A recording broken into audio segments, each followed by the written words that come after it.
Action!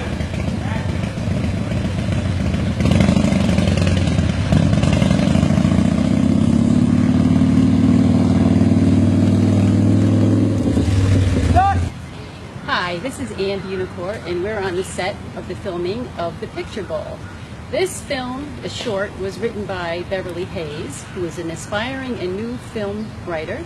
It is being directed by Chris Anino, whom we're interviewing in just a little bit.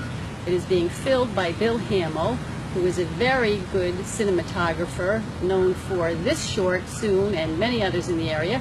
And we are also going to be interviewing John Kelly of the famous Boston Marathon fame. They do have a race named after him here locally each August. Hi, this is Ann Unicorn, and we're on the set of The Picture Bowl. Right now I'm with John Kelly. John, are you having a good day? And I'm having a wonderful day. I'm outside the store where I put in a lot of time, and the weather's beautiful, and I'm on the set of a movie that I don't know much about, but everybody seems to be enjoying what they're doing, and I feel that I'm proud of the enjoyment. This is John Kelly. He's a famous road race runner, and as a matter of fact, your part in this picture is... Well, that's a good question, and I run a scene. We repeated a scene several times, as I guess they always do when they're shooting something, and I actually have a little running segment. Somehow this is going to be worked into the general... Now you appear with other runners, but are you the lead runner, like you always have been? They placed me in the middle there. Okay. And then they said, stay together. All right. But then they said, you lead, but then when I led, they said, slow down.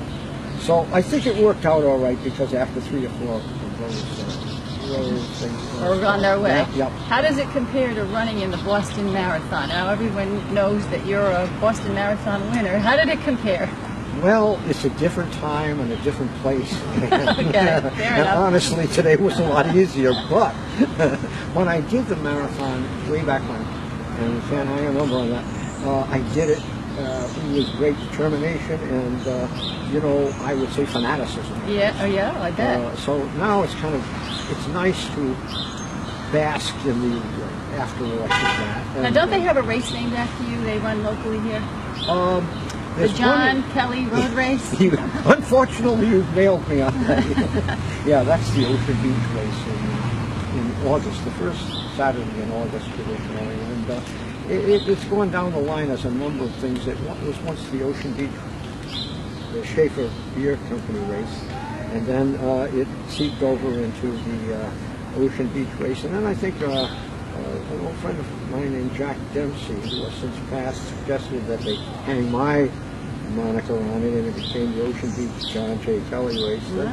My wife died in 2003, and she was a great supporter of the running community here with a store that she created in Mystic Kelly's Pace. And, is that what you're doing now? Yeah, and I'm in there because since her passing, I've just moved into her place in the store. Not that I can take it, but it keeps me going. But the thing is, then they put Jesse's name on it too. So now it's the John and Jesse Kelly, Ocean Beach, former Schaefer. So do you still participate in that race, or? It has a couple of interesting facts connected with it. And when it was first staged, longer races, this race happens to be almost 12 miles long. Longer races were in vogue back in the 60s. These days, there are many races, but they tend to be 5K races, 3-mile races. There aren't many of these gargantuas left. Here are the 5Ks, and then there's the marathon. And there are half marathons too, but the jump today is between 3 miles and 26 miles. Why that should be, I don't know, because as much as I've done 26 miles, I have never figured out the historic development of interest in running 26 miles. Now, John, do you still run it all? And now there are tens of thousands. Tens of thousands, right. Yeah. Do you still run it all? I still go out, but it's an individual thing, and I go out and do my runs or walks, mostly walks, with some plausible steps. There you go. Hope not to fall on my face and come back in and take a shower because I've done the manly thing in the morning or something like that. Any advice for newbie runners? Huh? Any advice for Yeah, newbie runners? yeah.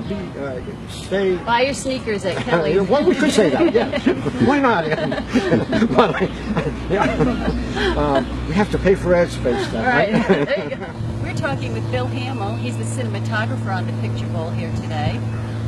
Hi, Bill. Hi, how are you? Good. How are you? Just fine. Are you used to being in front of a camera? I mean, I know you're behind the camera a lot. No, actually, most of the time I'm behind the camera, and I shrink from being in front. Ah, no, you're doing a great job. Tell me a little bit about what you're doing here today with respect to filming this short film. Today, in particular, we're shooting what is called B-roll. We have already shot the feature part of our short film, and now we're getting fill-ins and cutaways that will help the editor produce a more pleasing film. Now, I noticed too your hat says Southeastern Connecticut Filmmaker. Is that a group or what is that? That is an organization that Alec Aston, Mickey Checker, and myself have started. And what we are doing is we are taking local filmmakers and taking them from their backyard and teaching them the skills that they need to make a more professional film. Did I ever read in front of you? You might have. I'm a terrible reader. I hope I never read in front of you. They give me a script and I go, oh no. But I think it's a wonderful thing. Now, I just read in the newspaper that the Film Commission is really looking to, get more professional people so that when not just the shorts and the independents come, but when the state attracts big films, that there'll be people who are seasoned in the industry to do work. So you're a big part of that, it sounds like. Yes, that is actually our ultimate goal. We want to take the local filmmaker, make them more professional, and teach them the skills that they need so that when a large production comes in to this area, we have the personnel to provide that production. And that's one of the problems that this area faces, is that the big productions don't come up this far because they have to pay bonuses when they come up this far because they have to bring crews from New York and Boston. But if we have crews like you here, then they don't have to do that anymore. Right. Then they can, save money. And how did you get into this business? Is it a long story or a short well, story? it's a long story, Okay. but I'll make it a short one. All right. Bottom line is I was a still photographer for many years, and a friend of mine wanted to shoot his film. And he didn't know that still photographers didn't make good cinematographers. Mm-hmm. Well, in this case, he was wrong. There you go. And I just took to it, and I'm lucky enough to be mentored by Alec Aston and several people that have taught me the skills that I needed, and now we're giving back and teaching other people those skills. That's great, because a lot of people don't want to share, so that's really good that you are. What other films have you worked on? You mentioned another one to me before we started talking on camera. Right. The August 15th at the Guard Theater, we will be premiering The Curse of Micah Rood. Okay, and I read about that. Right, and that was shot in high definition. We pulled out all the stunts for that. The interesting thing about it actually is that while there were professionals involved in directing and the director of photography and the producers, all of the crew was all local people. Most of them first-time filmmakers. That's wonderful.